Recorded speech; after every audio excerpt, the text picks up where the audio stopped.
I'm on my way to find out what John's up to because he's got his head under the bonnet of Moggy.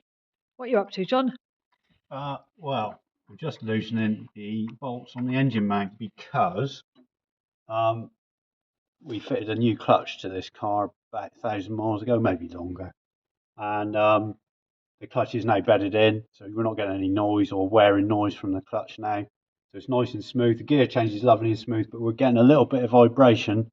It's a bit lumpy at low revs and some vibration through the bulkhead from the engine, and I think that's because when we changed the engine, we fitted new engine rubber mounts to the engine towers, and they're a lot more stiffer than the original rubbers, and I don't think the engine's bedded in quite right, so I'm loosening off the bolts on the two engine mounts and off the steady bar at the top there, and I'm going to flip the engine so it seats itself. So let me just show that. So the steady bar is there, and then the mounts are right down here. So these are these rubber mounts here. Yeah, as you can see, they're really hard. They're much harder than the original ones, and if you don't get them bedded in quite right, you can get a bit of vibration through the bulkhead.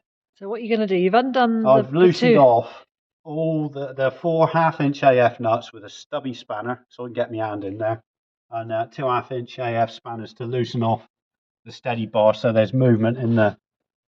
I've got to find it there. You can see there's movement in there now. Yeah. So there's movement, so that's loose. So there's no pressure on the engine at all. So it's basically suspended by its own weight. What I'm going to do then is fire the engine up, warm it up, and then blip the throttle a few times. And then what I'm doing is I'm hoping the engine, through its own centrifugal force, will centre itself on the mounts where it wants to be. And then that should cut out the vibration. Well, that's the theory.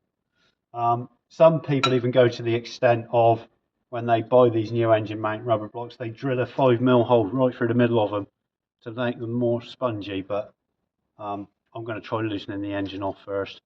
Don't really want to drill new rubber parts, but some people do that.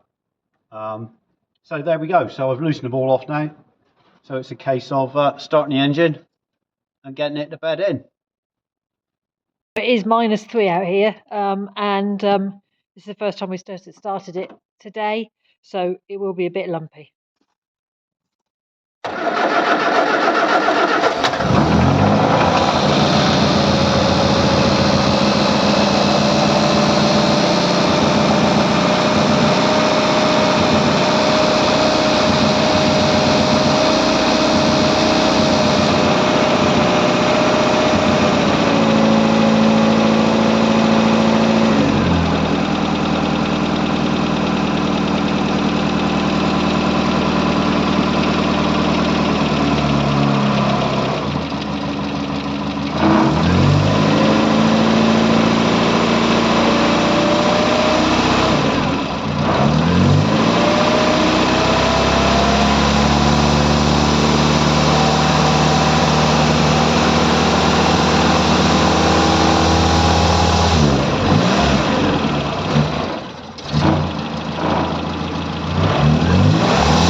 So we started the engine up.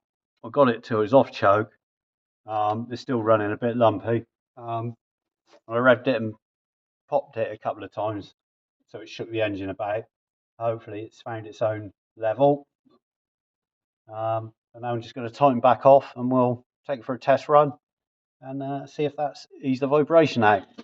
Let me show again. So it's Top steady bar. the top here on the mounts there. So you've undone those ones there, not the ones that are attached to the bottom of the car, the actual rubber mounts there, Yeah. and also the steady bar there. There we go. So I'm just going to tighten everything down, making sure that when you tighten the top engine steady bar up, you take out the slack and then half a turn more and no more, because you don't want to pull the engine off its own level. Yeah, so that is what I'm going to do, is just make sure that that's top tight, but not, gorilla tight. And but I am going to make sure the bottom engine mounts are tightened right off using a small 1/2 inch stubby spanner, because I can't get my hands in there because it's quite a lot, quite narrow for room down the bottom there. And there we go.